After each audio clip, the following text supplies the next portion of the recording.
Welcome back, everybody. It's another episode of Connect, Share, Prosper. I'm your co-host, Chris Angel, here with your host, Chaz Wilson. Chaz, it's episode 16.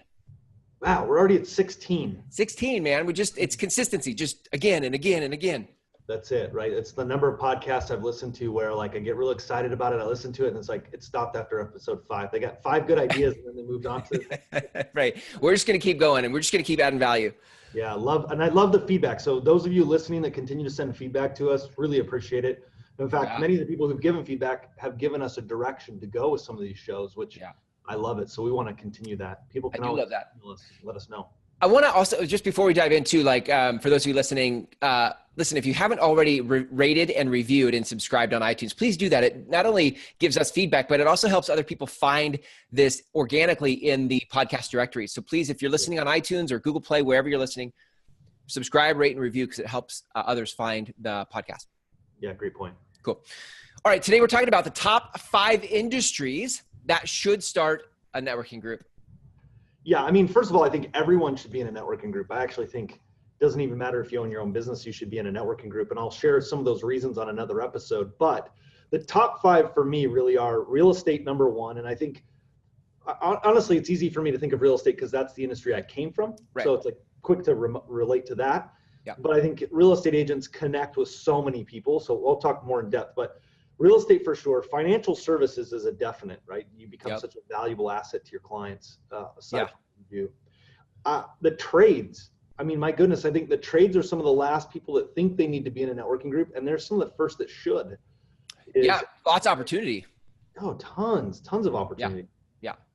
And then network marketers, home-based businesses, and I'll talk about that as well because there's such a power in getting up every week and talking about your product or service that you offer. There's such power in that. And then probably to round that off, I would say chiropractors. Chiropractors are great to be in networking, and I think it's a must if you're a chiropractor. So those are the 5 for me. Yeah. All right. I love it. So let's break them down. Let's start with real estate. We'll just kind of give real estate its own little time, and then we'll do the next one and the next one, and so we go. So let's talk about real estate. Yeah, some of these points, by the way, are not just exclusive to just a real estate agent. They'll probably overlap to all. Yeah. Right, but like I think about when I was in real estate and someone would move to our area and I would work with them to purchase a home. Well, there was not just the home, but they needed insurance and they needed a home inspector and they needed all of these other services and they needed to know about the local churches and schools. And so it wasn't just me connecting with other business owners, but it was me being connected within the community. I became an asset to the client. Right. Plus, I knew that I was referring trusted people. And so if you want to really be a superstar as a real estate agent, to me, it's not optional. Like, it's just not. Yeah. Yeah. I think one of the things that real estate is such a unique animal in terms of industry because the buying cycle is like every 7 to 9 years. So, you help somebody buy a house and for 7 more years, like they don't need your services. So how do we continue to be relevant and valuable to people who don't need us for another 7 years? Well, I think this is it. Like you are the connector as a real estate agent. You're the connector in your community. What better way to provide value, not just to your buyers and sellers, but to your network by inviting them to a networking group. Right. Like if they're going to Angie's List to look for somebody to find, you failed. Like they need to be thinking of you because you're constantly like, that would be one of the things I would I would take everyone in my chapter. If I'm a real estate agent, number 1, I would build a chapter because I want these relationships. And then I would take everyone in my chapter, especially people in the trades, in services that, are great for home, purchases. Yep. I would be sending out an email, like at least twice a month of a profile of somebody that's in my chapter. Yeah. And here's how you contact them. Like, no brainer. And one of the things too that agents sometimes wrestle with is creating content consistency. Like one of the things my background's real estate too. And the challenge has always been like, well, what am I going to say in an email? What am I going to say that besides look what I listed, look what I sold, come to my open house, all the stuff that every other agent says? How do we differentiate? Well, start highlighting and doing interviews with these people. That's perfect content. Right? So easy to do. Perfect content, yeah. And so easy not to do, but yet adds such incredible value to the end user. Yeah, I love it. I love it. So good. So anything else about real estate agents and starting that? I mean, I think that's pretty succinct, but anything else you would say? Yeah, I mean, I think there's so many reasons. I'll go into reasons on another episode as why anyone should be in a networking group that will apply to, real estate agents or any of these. But primarily because you're a touch point, you're a center point, you're the center of the spoke for everything that person's going to need, especially if they're coming across the country to your area. Yeah. Like the fact that you can even promote yourself and say, I'm part of a networking group. I'm the chapter president of a networking group and I have all these connections. I mean, that would be something even in a interview, if they're going to hire you, like this is something to lay out. Here's all the people I'm connected with. That's valuable. Yeah. So yeah, big time. I love that. I love that. So if you're a real estate agent listening to this, like, look, and you're not in a networking group or you want to start your own, I think there's some value in being the president, starting your own chapter. Makes a ton of sense. So if they want to, look, if you're listening to this, you want to start your own chapter, go to masternetworks.com and get started there. Yeah. We actually have some new case studies that are coming out where we've been taking real estate agents and we've looked at what they've done. I mean, we have one right now where she's in her first year of business, doing really, really well. She's the president of a chapter, started the chapter, and half of her business, I mean, she's doing really well. She's going to make top awards in her office. So I'm not just talking like she had 3 transactions, like she did a ton of business this year. 50% of her business came from her chapter. 50%. So smart. I love it. Okay. So real estate agents, that's perfect. Let's talk about the next one, financial services. Financial services. So here's the thing about financial services. It's an interesting business, right? If you're a financial advisor, financial planner, life insurance, etc. Again, think about the value you add. So when someone comes to see you, if you're a financial advisor and you're sitting down, obviously I know what we're going to talk about, or we're going to talk about life insurance or disabilities or whatever it is. Yeah. Opportunities for insurance. Like it becomes that, if you're not careful, it becomes that transactional, not relational environment. The best way to keep that relational is to have these powerful people that are in your network that you can refer to in those conversations. Because if you're talking about life insurance and investments, there's bound to be other things like buying a home or you might need an attorney for a will or whatever it is. And having these people that are just trusted to you, again, is that added value that keeps you top of mind when you're meeting with somebody. I think there's something to that. I mean, you could be a financial services person in somebody else's networking group, but to have your own, to start your own, where you're sort of, I think culture does trickle from the top down. So if you're launching it and you're coming into it with your own set of values, standards, mission, vision, and all that for your local chapter, that spills into its members and you get to kind of control the feeling of that group. So true. And we've actually tracked that the top referral earners in a chapter are usually one of the 3 in the leadership team, almost always. Wow. So it's like, why is that? And I think one of the things is you're already perceived as somebody who Master Networks has given permission to be a leader.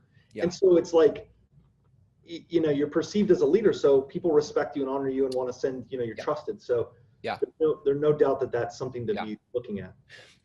I read a book several years ago called Networking is Not Working. Yes. From a guy, have you read that? Yes. From Derek Coburn. He's a financial services guy. He's a financial guy.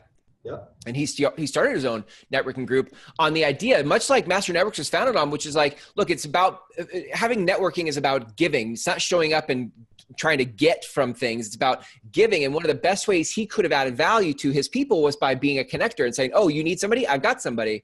So if you're a financial services person, growing that network locally is really important for your value to not only your people, but to your network.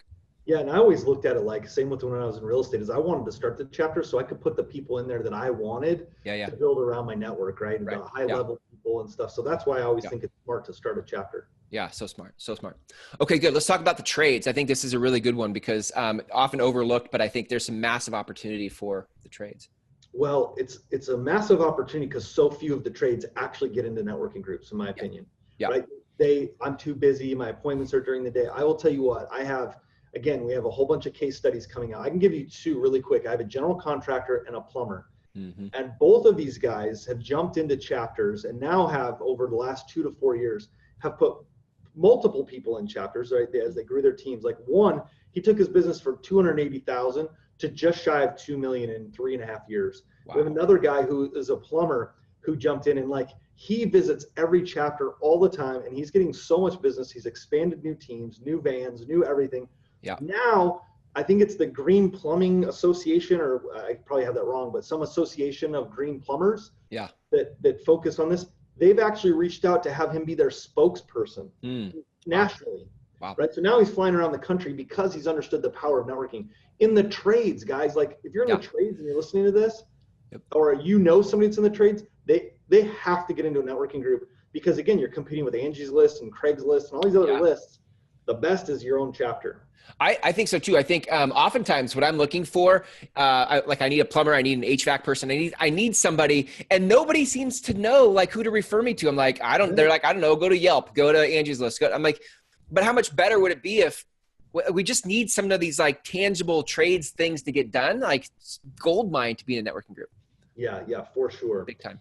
And the next one is network marketers. I want to jump to that one because this is such an interesting thing to me. And if I was a network marketer, I've done network marketing in the past. If I'm a network marketer and I have any sort of desire, or I already have a team of any kind, the biggest thing that holds people back from getting to that next level is they'll get somebody excited, they join a business, they want to sell a product or service, but they may or may not have any training. They may or may not have a company training.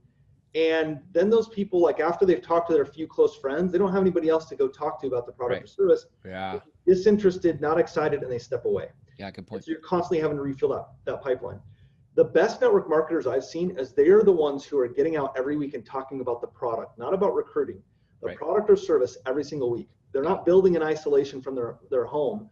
They're out talking. And so if I was building a team, it would be like a requirement to work with me on my team in network marketing. You've got to go start a chapter or be in a chapter, because every week I know you're going to get up and talk about product. I'm basically ensuring you're going to be successful in the network marketing space.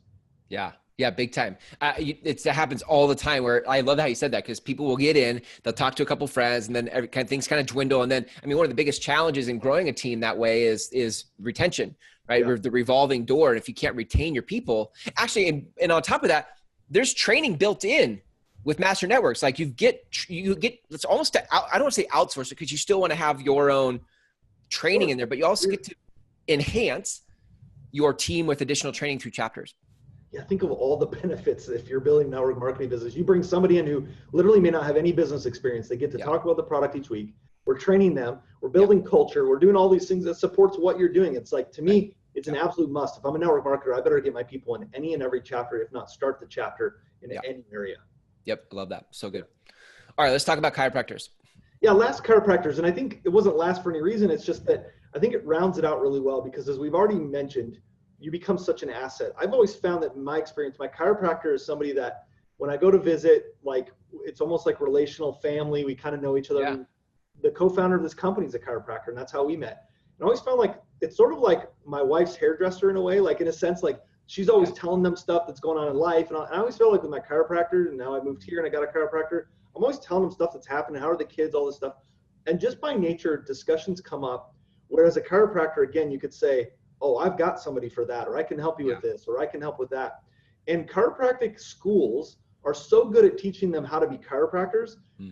I actually think they fail miserably at teaching them how to run a business. And so if I'm a chiropractor, I got to get in to learn business skills, connect with people so that I'm a great asset in my community.